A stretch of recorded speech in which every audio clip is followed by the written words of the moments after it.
Imana ni yacu kandi ni Imana iba mu bihe byose, iba mu bihe by'izuba ikaba no mu bihe by'imvura. Imana ntihinduka. Amen. Nitwa Joseline Mukatete, ndi umukristo wa hano. Imana inyemereye ko tuganira ijambo ry'Imana. Hanyuma dusome igitabo, reka duhere mu butumwa bwiza uko bwanditswe na Luka igice cya 19. Turasoma duhereye ku murongo wa mbere. Luka 19.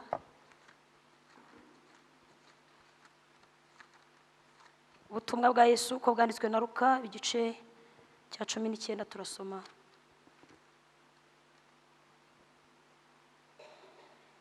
duhereye ku murongo wa mbere.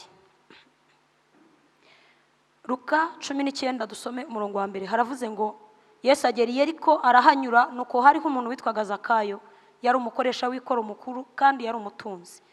Ashaka kureba Yesu ngo amenye uko asa, ariko ntiyabibasha kuko abantu bari benshi kandi ari mugufi. Arirukanka ajya imbere yurira umuvumu ngo amurebe kuko yari agiye kunyuraho. Yesu ahageze arararama aramubwira ati, Zakayo, ururuka vuba kuko uyu munsi nkwiriye kurara iwawe. Yururuka vuba amwakira anezerewe. Abantu bose babibonye barabyivovotera bati, dorere agiye gucumbikira ku munyabyaha.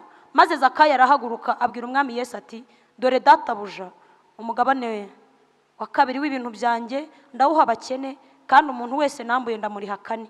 Yesu aramubwira ati, uyu munsi agakiza kaje mu nzu yawe, kuko nawe uri umwana wa Aburahamu, kandi umwana w'umuntu yazanywe no gushaka no gukiza icyari cyazimiye. Amen. Yobu, igitabo cya Yobu igice cya 4 turasoma umurongo wa 6. Igitabo cya Yobu igice cya 4 turasoma umurongo wa 6. Igitabo cya Yobu igice cya 4 dusome umurongo wa 6. Dusome mu izina rya Yesu. Aravuze ngo mbese gukomera kwawe si uko wubaha Imana, kandi inzira zawe zigororotse sizo ziguhesha ibyiringiro. Dusubiremo. Haravuze ngo mbese gukomera kwawe si uko wubaha Imana, kandi inzira zawe zigororotse sizo ziguhesha ibyiringiro. None dusoreze mu rwandiko Paulo yandikiye Abaroma 2 umurongo wa 7. Aya magambo tuyasobanureho gato hanyuma dusenga Imana. Abaroma ni urwandiko Paulo yanditse arwandikira Abaroma igice cya 2 turasoma umurongo wa 7. Abaroma 2 umurongo wa 7. Haravuze ngo abashaka ubwiza n'icyubahiro no kudapfa babishakisha gukora ibyiza badacogora, izabitura ubugingo buhoraho. Amen. Abashaka ubwiza n'icyubahiro no kudapfa babishakisha gukora ibyiza badacogora, izabitura ubugingo buhoraho. Amen. Nimunyikirize. Amen. Nawe gerageza uvuge nta kibazo. Amen.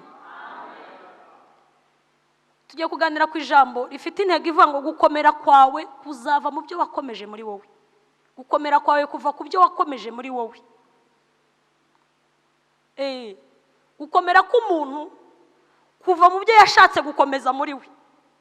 Kuko iyo ushatse kuba umunyembaraga uba umunyembaraga, ushatse no kuba ikigwari waba ikigwari. Ariko ndabifuriza muri ijoro ryo gutabaza ngo mwese mube abanyembaraga mu izina rya Yesu. Se muranyumvise?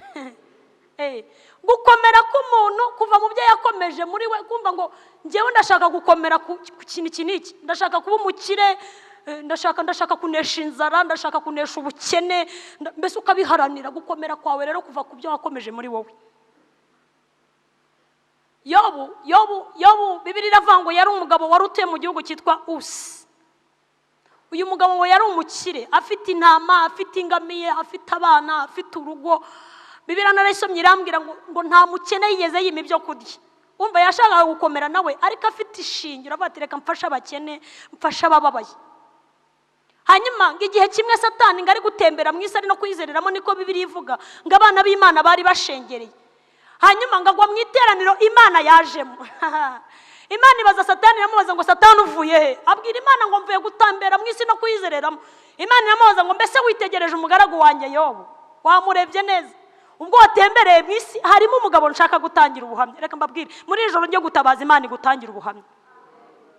kandi ubuhamya bwose Imana itanze, ubuhamya Imana itanze buba ari ubuhamya bw'ukuri. Imana ntishobora kukubeshya, Imana ntibeshye, sibyo? Ubuhamya Imana igutangira bube bwiza ni sawa, kuko n'Imana ibutanze. Niba ubona bubi burya n'Imana ibibutanze, ahubwo tuze kubaza Imana ngo Mana, ubuhamya udutangira muri iri joro n'ububi.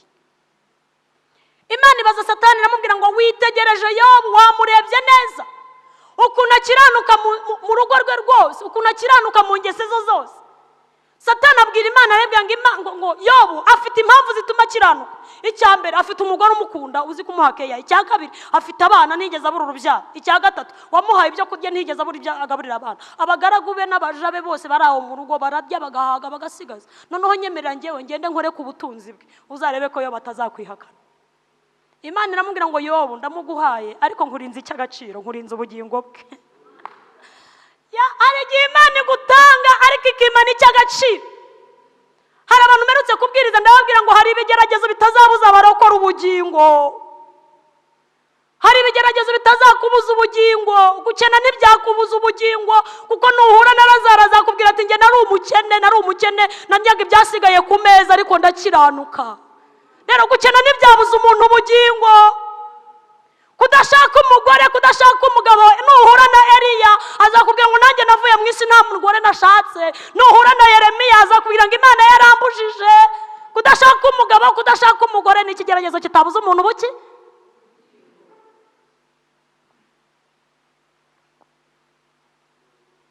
Gukomera kwawe kuzava mu byo wakomeje muri wowe. Ahubwo iri joro uze kubaza Imana ngo Mana, urashaka nkomeza ibiki muri jyewe?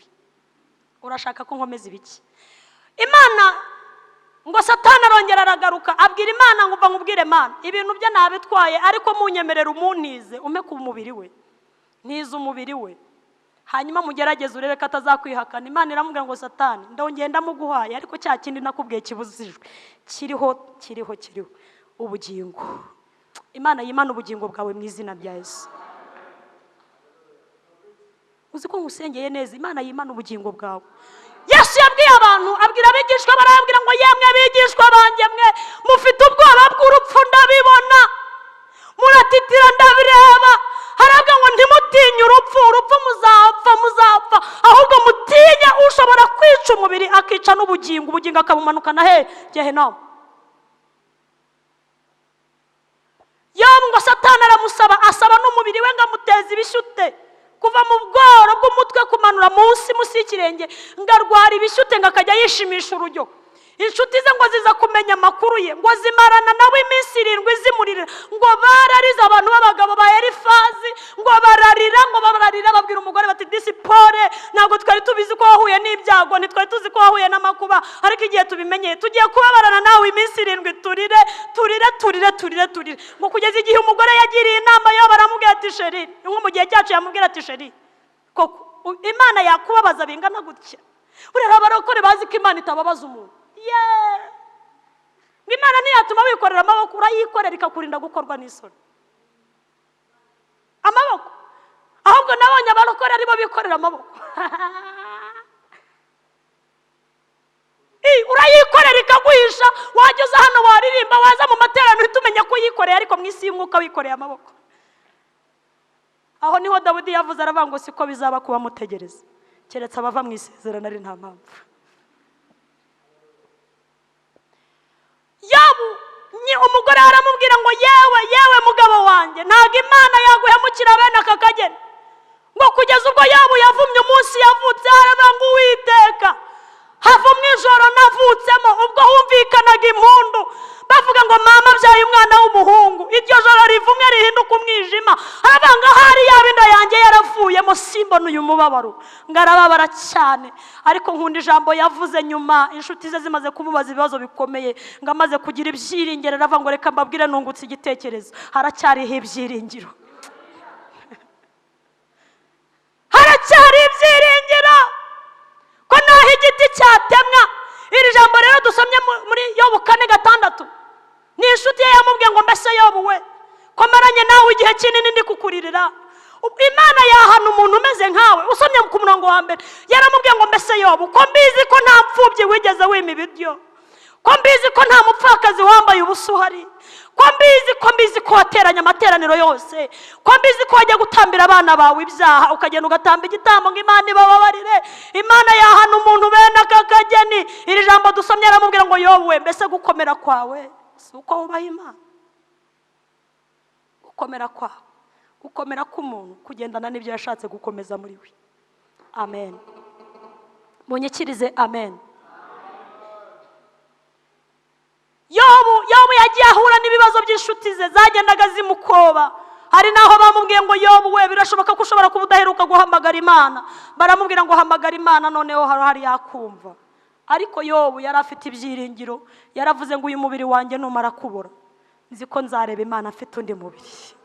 Aravuga abwira inshuti zarazibwa ngo nimureke Imana ingeragereze ku minzani ireshya. Uzi ko ari Imana ijya gushyira ku minzani ireshya, ikagushyira ku bushomeri, ikagushyira ku nzara, ikagushyira ku kundi nyine kuri uri kugeragezwa kose. Bugira kugushyira ku munzani, numara gushyika neza izagukuraho umeze nk'izahabu nziza. Hanyuma barakore benshi ntago mushaka gupimwa. Mu bintu nabonye uzasome Bibiliya, nta muntu n'umwe Imana yigeze ikoresha, nta muntu n'umwe Imana yigeze ikoresha itamunyijije ku ikosi. Amen. Munyikirize amen. Nimunyikirize amen. Nyura mu misozi, nyura mu mata, aho hose niko harushya umuti. Jya nsaba Uwiteka kugira ngo amfashe, Uwiteka ntatinda. Umva mbabwira abaroko, iyo tunyuze mu misozi tubona ibitugerageza, twanyura no mu mataba cyagiye uvuga utawe ngiye kunywa isukari, wayinywa kabiri gatatu muganga akakubwira ngo gabanya isukari yabaye nyinshi mu mubiri, ntiwari ugeze mu mataba. Muri ibyo aravuze ngo nyura mu misozi nkanyura mu mataba, ariko bitewe n'icyo nakomeje muri ngewe Uwiteka ajya mfasha. Yobu usomye ku gice cya 42 yaravuze ngo Uwiteka, nari nakubajije ibibazo byinshi, ngo yabajije Imana ibibazo, Imana irabanga ubwo mbajije reka nanjye nkubaze. Iramubaza ngo mbese Yobu wamenya ahantu njya mbika imvura? Uzi ububiko bw'imvura na sheregi? Yobu abwira Imana ati ntabyo nzi. Iramubaza ngo imfatiro z'isi aho zishinze? Abwira Imana ati byose ntabimenya. Ageze ku gice cya 42 aravuga ngo Uwiteka, nzi yuko ushobora byose. Imana iti ntiwumva? Kera kose iyo uvuga ko nshobora byose. Aleluya. Kuvuga Imana neza no mu makuba, nzi yuko ushobora byose kandi nta kibasha kurogoya imigambi yawe. Ngo uwo mwanya Imana ihita imwunamura, ngo Imana imukubira kabiri ibyo yari afite. Gukomera kwawe kuzava mu byo wakomeje muri wowe. Zakayo ijambo dusomye, Zakayo yari umugabo umukoresha w'ikoro, yari nka perisebuteri muri iki gihe cyacu. Hanyuma mu kwishyuza kwe amafaranga, ngo yajyaga yishyuza amafaranga ko akishyuza n'umurenga, ngakambura abantu akabishyuza amafaranga arenze ayabishyuze kandi ntayatange nka raporo, akayibikira ubwe. Hanyuma ngo igihe kimwe aza kumva Yesu, aravuga ko ndi umuntu ukomeye, ndabona Yesu gute? Ngo yari afite ikibazo cyo kuba mugufi. Aravuga ngo ndabona Yesu gute ko nabonye ko afite imbaraga. Haleluya. Ngajya inama mu mutima, aravuga ngo Yesu ndamureba gute? Ngaragenda mu nzira, apimiranya mu nzira Yesu yari kunyuramo. Aravuga ngo nubwo nkomeye, nubwo ndi umukoresha w'ikoro, nubwo muri quartier banzi, nubwo abaturage banzi, ariko hari icyo nshaka gukomeza muri njye, ndashaka kureba Yesu. Ngajya aho hafi ngo hari igiti cy'umuvumu, ngaracurira ngo Yesu nawe amenya ko hari umuntu ushaka kugira icyo akomeza mu mutima, ngari kunyura muri iyo nzira, ngararama areba hejuru. Reka mbabwire, Yesu akureba uraramye mu giti, amenya ibyo ukwiriye mu izina rya Yesu. Aramwegera aramubwira ngo Zakayo we, nakubonye ko mu gukomera kwawe wabibonye ko nta gaciro. Gukomera kwawe nuko ndi bwinjira mu rugo rwawe, nkahindura amateka yawe, nkararana nawe iri joro, kandi ntawe ndi bugisha inama, ndaharara kuko nzi ko ubuhamya bwawe seve yawe ari mbi. Reka mbabwira, hari ibintu Yesu akora atabajije. Ntabwo nzi niba munyumvise. Hari ibintu Yesu akora atabajije kubera ko seve yawe ni mbi. Ndashimira Yesu ko atajya agisha inama. Nari mvuze ngo ndashimira Yesu ko atajya agisha inama. iyo abaza ubuhamya bwa Zakayo akabubaza abaturage bari kumwe bati reka wijyayo, uriya ni igicibwa muri karitsiye, ntabwo umwami nkawe akwiye kugerayo. Ariko ngo Yesu yibwiye mu mutima aravuga ngo ndavugana na Zakayo wenyine. Ndashimira Yesu ukagira ibanga. Haramubwira ngo Zakayo we, ururuka, gukomera kwawe ndiyongeramo. Reka nkubwire, nukomerana na Yesu uzakomera byiteka. Nuhagararana na Yesu uzakomera byiteka. Ngo Yesu aramubwira ngo ururuka Zakayo, ururuka uyu munsi ndarari wawe. Ururuka Zakayo. Yesu atahe mu mutima wawe. Amen. Mbega ukuntu mwanyanze. Amen.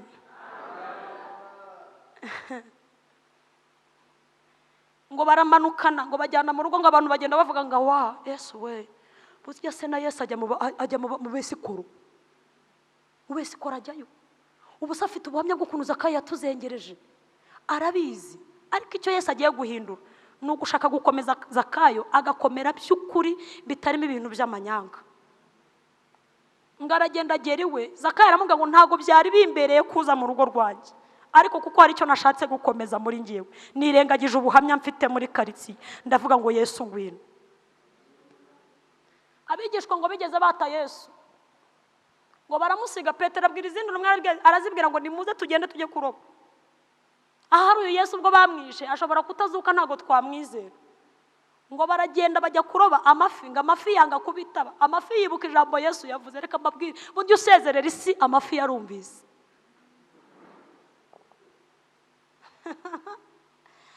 Cyagihe usezerera isi ubwira abantu ngo ndakijijwe, nakire Kristo umwami n'umukiza, amafi yagize gute? Imana ishimwe ubwo mubivuze. Ngo bajya ku nyanja kuroba. Bibiliya irambwira ngo bakesha ijoro ari ntacyo bafashe. Ngo ariko Yesu w'umunyembabazi, uzi ko yaduhamagaye. Ndashimira Yesu ko yibuka ko yaduhamagaye. Ejo bundi umuntu yaratubwira ngo ubuntu bw'Imana bukurikirana umuntu, bukamukurikirana no mu gihe ari mu byaha, bukamubwira ngo garuka ni wowe nababarijwe. Ngo Yesu abasanga bari kuroba, ngo mu gitondo ari ntacyo bafashe. Arabaza ngo bana banjye mwe, mbese hari icyo mwafashe? Ngo baramusubiza bati Yesu twageze hano ariko amafi yanze kutwitaba. Arabwa ngo mbese ntabwo mubyibuka ko nababwiye ko muzahinduka abarobyi b'abantu? Kuki mwasubiye kumuroba amafi? Mwongeye gushaka gukomeza iby'umwuga mwakoraga, ariko nimwongere munyizere. Arabwa ngo nimushore urushundura iburyo, amafi arabitaba. Rero Zakayo yari akeneye Yesu mu buzima bwe, ashaka kwikomeza kuri we. Bibiliya irambwira ngo ahita abwira Yesu, aramubwira ngo Yesu nari nkomeye, ariko nkomeye mu buryo butari bukwiriye. None iri joro ndashaka kukubwira ikintu kimwe. Ndashaka kukubwira ko nari narambuye abantu amafaranga, ariko uyu munsi ubwo waje ndabariha kabiri, hanyuma mbarihe, hanyuma n'abakene ndagenda mbahereza ku byo nari mfite. Iyo Yesu yaje umenya gukomera kwawe, ukamenya naho wari ufite intege nkeya, ukamubwira ngo Yesu mpereza imbaraga.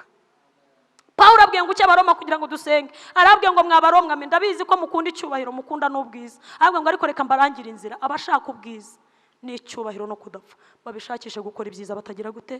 Badacogora. Gukomera kwawe kuzava mu byo wakomeje muri wowe.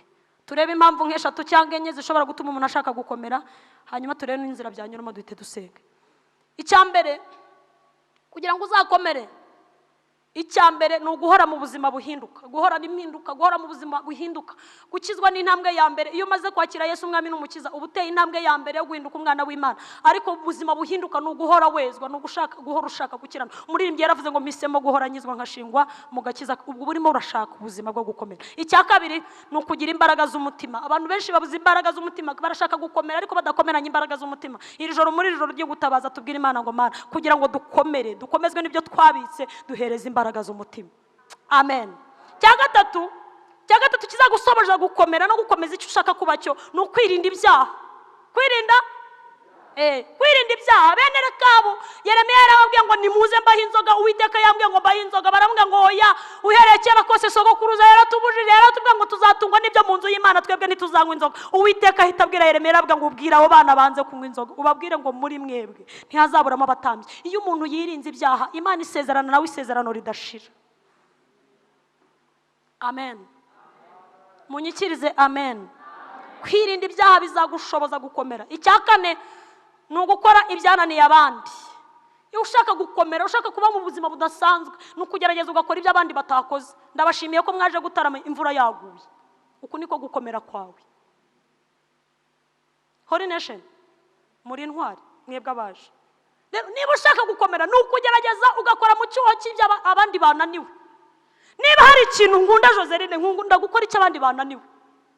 Rero niba ushaka gukomera, niba ushaka kubana n'Imana, gerageza ukora ibintu byananiye abandi, uzaba umuntu ukomeye mu bwami bw'Imana. Hita witegereza Yefuta umusore w'umwana w'ikinyendaro, bene se ngo baramwirukanye, hanyuma ngo agenda mu ishyamba agashinga umutwe, aravuga ngo ngewe nzirwanaho ubwanjye, nzakora ibyananiye abandi nirwaneho. Ngo igihe kigeze Imana ibateza abanzi ngo baza kumushaka mu ishyamba. Iyo twakoze ibyananiye abandi, Imana iza kutwishakira. Se muri kunyumva torero? Icya gatandatu, ibintu byose ukora kugira ngo uzakomere, ubikore mu guharanira icyubahiro cy'Imana. Guharanira icyubahiro, Imana uyishyira imbere, uvuye ngo ndaririmba kubw'icyubahiro cy'Imana, ndatanga icya 10 n'amaturo kubw'icyubahiro cy'Imana, ndaza mu materaniro kubw'icyubahiro cy'Imana. Nubigenza gutyo uzakomera mu bwami bw'Imana. Icya karindwi, ni ukugira sitoke y'amasengesho. Ushaka gukomera, abantu bashaka gukomera tuzamura ibiganza ndebe. Iyo mbonyemo abantu nka 5 batabishaka, zamura ikiganza ndebe niba ushaka gukomera. Umva nkubwira ikintu kizagukomeza, no kugira sitoke y'amasengesho. Yo niba uri umunebwe wo gusenga rwose naguhabaye, mu bwami bw'Imana ntuzakomera. Hita ureba Daniyeli, uherebe ba Saduraka na ba Meshaki na Abedenego, babitse sitoke y'amasengesho kugeza ubwo umuriro wababonye, umuriro ukajya ubona abasore baranuka bafite kizimya mwoto kubera sitoke y'amaki y'amasengesho. Hita ureba Daniyeli yageze mu rwobo rw'intare, intare zimubonye ngo zumva aranuka amasengesho, ziravuga ati oya ntago twarya umunyamasengesho. Urashaka gukomera mu bwami bw'Imana, gira sitoke y'amasengesho. Usenge babitangaje, usenge batabitangaje, wishakira Imana ku giti cyawe. Aha niho Yesu yabwiye Satani avuye mu masengesho y'iminsi 40 atarya, ngo Satani aramwegera aramubwira ngo ndabizi ko uvuye mu masengesho uhakuye imbaraga, fatira ibuye uruhindura umutsima. Yesu aramubwira ngo ibyo biraciriritse, ntago imbaraga nkwe mu masengesho ari zo guhindura ibuye umutsima. Reka mbabwire, imbaraga uri bukure hano ntago ari zo guhindura ibuye umutsima, hari ibindi zizakora ejo hazaza.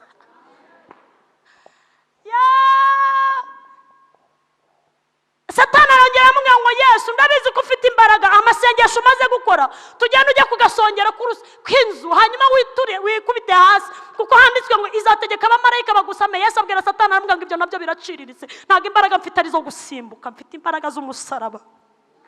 Nditegereza umusaraba nzacungura itorero. Urashaka gukomera, gira sitoke y'amasengesho.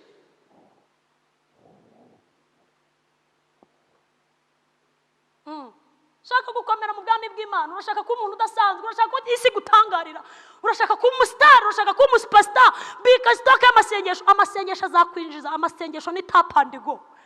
Haleluya, ndafashije. Amasengesho akwicazanya n'abantu utari kuzicarana nawe, amasengesho atumusangira n'abantu mutari kuzasangira, amasengesho atuma Imana ikuvugira, ikavuga ngo mbonye umumama, mbonye umukobwa, mbonye. Amasengesho aravuga, amasengesho aragenda.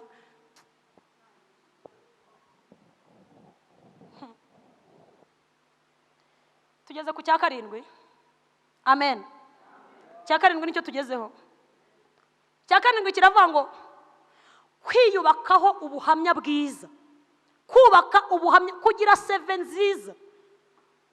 Dufite abarokore basenga, dufite abarokore bashaka babishaka rwose, banabiharanira, bashaka gukomera ariko batagira ubuhamya bwiza. Niba ushaka gukomera mu bwami bw'Imana, mera nka Yosefu mu cyumba hariya, ubwire muka Potifari, umubwire ngo oya, ijisho ry'Imana rirandeba nubwo abagaragu na databuja batandeba, papa na bene data bangurishije batari hano, ariko ijisho ry'Imana riramperekeza. None ndashaka gukiranuka, ndashaka kwiyubakaho ubuhamya bwiza. Agaciro k'ibipangu uzama ntago mbihaye agaciro, ahubwo ndareba inyuma y'ibipangu, Imana iri kuntegurira ibyiza. Ushaka gukomera, gira ubuhamya bwiza, yubakaho ubuhamya bwiza. Imbere y'abana bawe wiyubakeho ubuhamya bwiza, imbere y'umutware wawe wiyubakeho ubuhamya bwiza, imbere y'umufasha wawe wiyubakeho ubuhamya bwiza, muri Holy Nation wiyubakeho ubuhamya bwiza. Uzakomera n'ukuri kw'Imana. Amen. Uzi gukorana na boss wawe utayubatseho ubuhamya, isaha n'igihe ashakiye akakwirukana, kabati buriya n'ubundi nimwirukana, ntacyo bitwaye kubera ubuhamya bubi. Ariko niyo wagiye paraksida ufite ubuhamya bwiza, nyuma baraguhamagara ukagaruka. Imana ikeneye abantu biyubatseho ubuhamya bwiza. icyamunani niba ushaka gukomera mu bwami bw'Imana, iyubakeho kudaca mu isezerano ry'Imana. Kudaca mu isezerano ry'Imana, Bibiliya ivuga ngo siko bizaba kuba mutegereza ngo keretse abava mu isezerano ari nta aba bazakorwa. Umva, Imana ifite stoke y'isoni. Umva, igenda ikoreramo buri muntu wese uca mu isezerano, cakira isoni, kandi isoni zawe sizo zanjye. Urashaka gukomera mu bwami bw'Imana, iyubakeho imbaraga zituma udaca mu isezerano ry'Imana. Abanyumvise haleluya? Abo turi kumwe haleluya? Imana ikwitegereza ivuge ngo mbonye umukobwa nka Esther uhagaze ibwami, wanze kwambara ubusa, wanze kwisiga mukorogo, kuko yashatse kwiyubakaho ubuhamya bwiza akabana nanjye ndamugorera muha ubwami. Abahanga baravuga ngo burya umwami yarebye Esther avuga ngo uyu mukobwa avuye hera, ngamutunga inkoni asa nk'utabishaka. Reka mbabwira, amasengesho no kwiyubakaho ubuhamya bwiza bizatuma umwami adutunga inkoni kandi atabishakaga. Amen. Komana, niba ari ukubera imvura ariko ntacyo, ndabibona ko muri kunyumva. Yesu ashimwe cyane.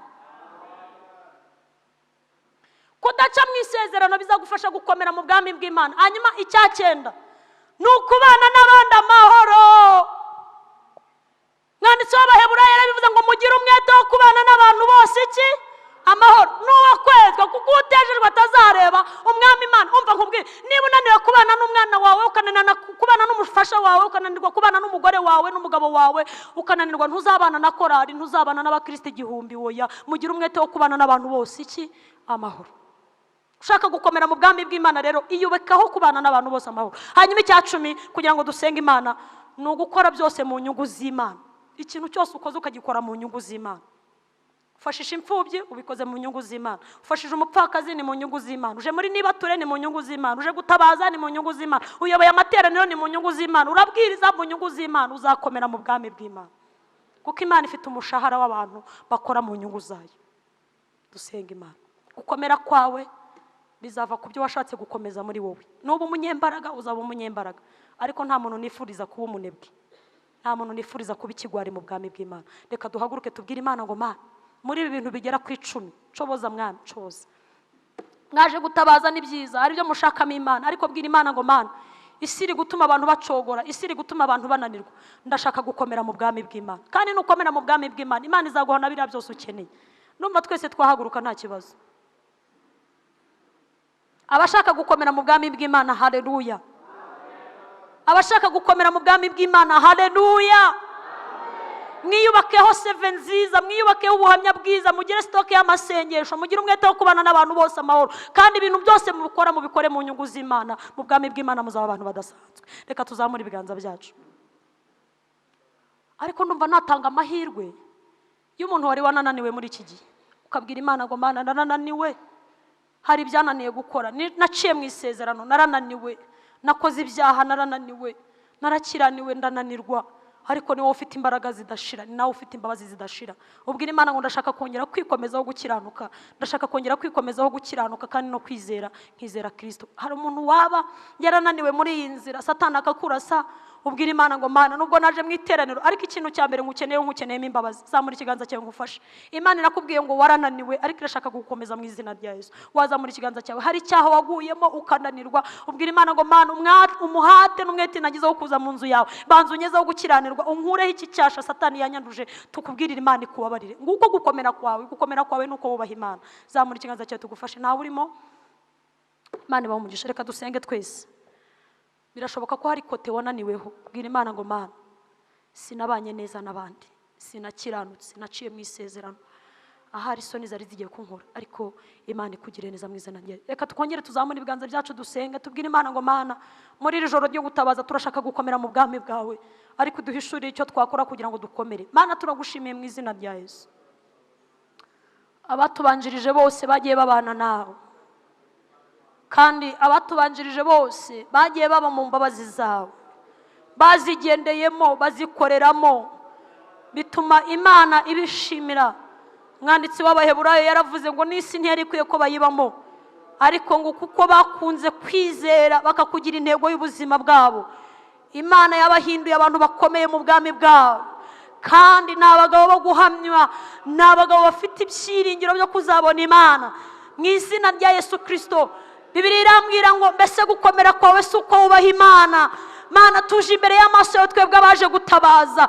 Hari ibintu dushobora gukora bigatuma tudakomera mu bwami bw'Imana, hari kondisiyo dushobora kunyuramo, hari ubuzima, hari situwasiyo dushobora kunyuramo zigatuma tudakomera mu bwami bw'Imana. Ariko aba babyeyi baje gusenga, abakobwa baje gusenga, abasore baje gusenga, abapapa baje gusenga, turifuza gukomera mu bwami bw'Imana, tukagira sitoke y'amasengesho, tukabika gukiranuka, tukabana n'Imana neza, kandi imbaraga z'Imana zikaba kuri twebwe. Mu izina rya Yesu Kristo, bana natwe muri uyu mugoroba, iri joro ryo gutabaza, uduhereze imbaraga, udushoboze gukiranuka, dushoboze kugendana nawe. Ibihe n'isi byakuduhindura, ahubwo twebwe duhindura ibihe. Mu izina rya Yesu Kristo dushoboze kubana n'Imana, Kristo dushoboze kugendana n'Imana. Bibiliya turayisomye tubwira ngo abashaka ubwiza n'icyubahiro babishakishe gukora ibyiza badacogora, Imana izabitura ubugingo buhoraho.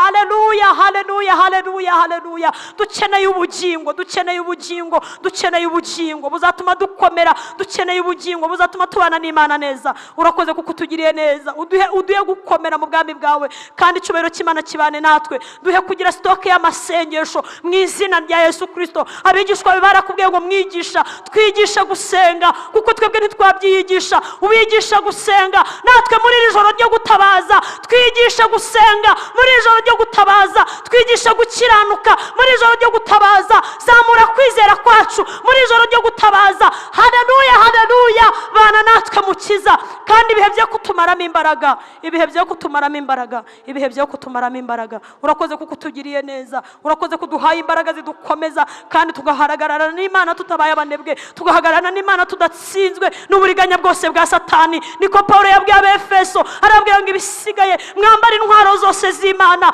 Haleluya, haleluya. Reka duhagarare mu isi tudatsinzwe n'uburiganya bwose bwa Satani. Urakoze kutugiriye neza, kandi iri joro ryo gutabaza uruduhere mu mugisha. Tugukomeye amashyi tugushimira, terano ryose rigukomeye amashyi rigushimira. Dushimira Imana iduhaye imbaraga, dushimira Imana idushoboje gukiranuka, shimira Imana iguhaye kwizera, shimira Imana ibanye nawe, shimira Imana itashye mu rugo rwawe, shimira Imana ihinduye amateka yawe. Tuyikomere amashyi menshi, tuyishimire. Imana niyo kwizerwa, Imana niyo kubahwa. Urakoze kuko utugiriye neza, ibyo washatse n'ibyo wagambiriye bibe ku buzima bwacu, mu izina rya Yesu.